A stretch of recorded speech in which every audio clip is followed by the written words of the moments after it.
So today, I'm doing something a little bit different. Today, I'm going to be talking about an idea for a new killer. I've seen it floating around the internet, and I thought I'd give my thoughts on what the power on purse could be. Now, if you like this kind of thing, and want to see me talk more about potential characters, then let me know by leaving a like and subscribing. Also, don't forget to leave a comment telling me your ideas for killers and survivors, and maybe I'll put those into a video and kind of review them. Could be a cool idea. But as you probably know from the title, the killer that everyone is talking about right now is Springtrap from the game series Five Nights at Freddy's. So I'm going to be discussing this killer in 5 sections. First, I'm going to speak about the background, then the map, then the gameplay, then the potential survivor, and then the cosmetics. If you look in the description, I'm going to have put timestamps to each section, so if you don't really care about the background of the map, you can skip right to the gameplay. You're welcome. So in terms of the background, if you haven't played the games, it's basically a point-and-click horror game series where you play as a night guard at a kid's restaurant and you flick through the security cameras to keep an eye on the place. As you change between different cameras, these animatronic characters start to appear and jump scare the fuck out of you. Obviously, any of the spooky fucks from the game could come to DVD, but the one that makes the most sense is Springtrap, also known as William Afton. And for his name, he could obviously just be called the Springtrap, kind of like the ghost face, but I'd probably rather him be called the animatronic. I think it's a bit cooler and a bit more unique. The story is kind of confusing, so I won't go into the details, but essentially, he's the reason for all the shit that goes on in the games. He was a serial killer / employee at Freddy Fazbear's Pizzeria, and he killed a bunch of kids. Now, one of these kids' souls possessed an animatronic puppet, who then decided to take revenge on William Afton. For some reason, the puppet let him kill 5 more kids and stuff their bodies into animatronics first, but whatever. The kids that were killed were then given new life in the form of the animatronics by the puppet, and they attacked William Afton one night when he tried to dismantle them. To hide from these demons, he put himself in this animatronic bunny suit called Spring Bonnie, which is held open by, guess what? Springs! Long story short, the springs malfunctioned and crushed the sick fuck inside the suit, turning him into Springtrap. Clearly this guy's an absolute psychopath, so I think he fits in right alongside Freddy Krueger and Michael Myers as just a nutcase, and I'd actually quite like to see him in the game. A lot of people kind of say that Five Nights at Freddy's is a kid's game, but realistically the themes are really quite dark, so I think he'd fit in quite well.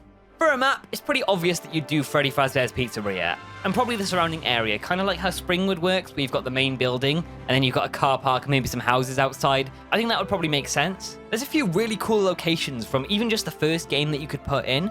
So for example, the office, the show stage, you know, maybe you could have the animatronics heads follow you, like on the Oni map with the creepy statues. You could put in the dining area, Pirate Cove, where the kind of curtains open once a gen is completed or something. You've got the backstage area, the restrooms. There's also the really cool area of the kitchen, which is normally kind of covered off in the game, but it'd be really cool to include it and be like, this is the first time you can see the kitchen. Even just the hallways connecting these rooms could be really cool. They could really deck them out with like posters and menus and things like that, balloons, just to make it really feel like a really creepy environment. Now for the cool part, the gameplay. This is what we're all here for. This is what everybody's debating about. How would a Five Nights at Freddy's killer work in Dead by Daylight? So I've come up with a killer power and 3 teachable perks. I think they're pretty balanced, but I based them off the character and kind of the whole background behind him rather than what the game needs right now. I think the devs do a balance of the two, but we'll see what you guys think. The power I've come up with is called Safe and Secure. You start the trial with 4 security cameras. Now you can put these cameras on any elevated structure that's about over survivor head height. This includes pretty much any building or wall in the game, including the killer shack and things like T-walls. You wouldn't be able to replace the cameras, except maybe with one of the pink add-ons as like a super OP thing you can do. As the animatronic, you can watch security camera feeds from 3 terminals that spawn randomly on the map, and they show up with a white aura, kinda like the Plague's Fountain.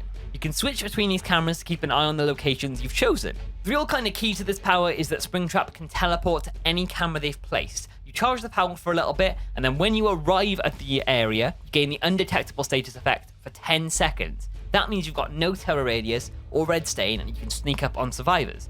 It's kind of similar to Freddy's Gen teleport, but sneakier.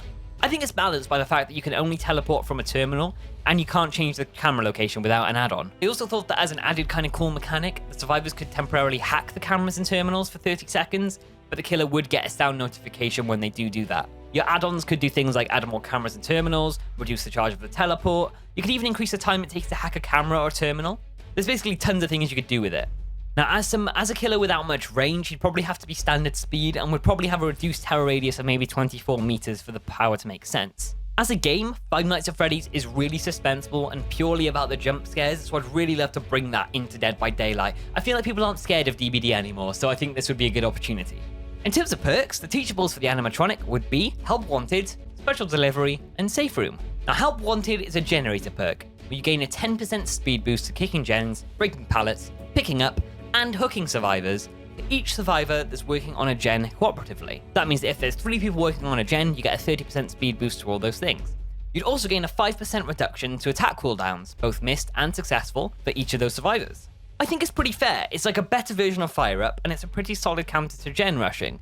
But obviously there's a counter from the survivor side, that if they worked on solo gens, it wouldn't be as bad. The second perk, Special Delivery, is probably my favorite idea I've come up with. When a survivor is unhooked, the perk activates for 90 seconds. If the unhooked survivor comes within 20 meters of another survivor that's doing a gen or healing, the survivor doing the action hears the killer jump scare sound effect. I think it's just evil. I think this is hilarious but evil, because it's instantly going to make the survivor stop the action and panic. Maybe they're going to fail the skill check and use their exhaustion perk out of fear. I think it's got a ton of potential just to absolutely fuck with people, and I think it'd be great. I also had a random thought that they could change the jump scare sound for each killer, so Springtraps could be the sound from the game, which is fucking terrifying to be honest, but they could also do that for things like Ghostface, Michael Myers, make it a unique sound from their franchises. I mean, they've changed the chase music, right, so they could do the exact same thing with the jump scare sound. And finally, we have Safe Room. Everybody's gonna hate me for this, but I don't think that the basement gets enough love. This perk means that survivors that enter the basement get the exposed status effect for 30 seconds. Now, if you use the perk to down someone, the perk turns off for 2 minutes to stop too much snowballing. I'm just picturing this working with like Mad Grit, Iron Grasp, and Agitation. It would just be fucking evil, but a ton of fun. It would almost feel like Blood Warden, where survivors are just like, oh fuck, and then run away. It also gives Territorial Imperative a bit of utility, which it definitely needs because it's useless right now. Perks are always really up for debate, so let me know in the comments what you think of the perks, if they're OP, if they're not OP enough. I'd personally love to play around with them, but I'm a killer main, so I'm pretty biased. For a survivor, it would pretty much have to be a security guard, which I really like the idea of, in the security guard outfit with like a name badge and stuff. I think that would be pretty sweet. Because of the nature of Five Nights at Freddy's, the perks would be based around solo play, similar to Laurie Strode. Maybe they could increase the speed of actions when you're far away from other players. Because I don't have a great idea for the survivor, I haven't thought about the perks that much. So let me know below if you have any ideas for survivor perks for a Five Nights at Freddy's chapter.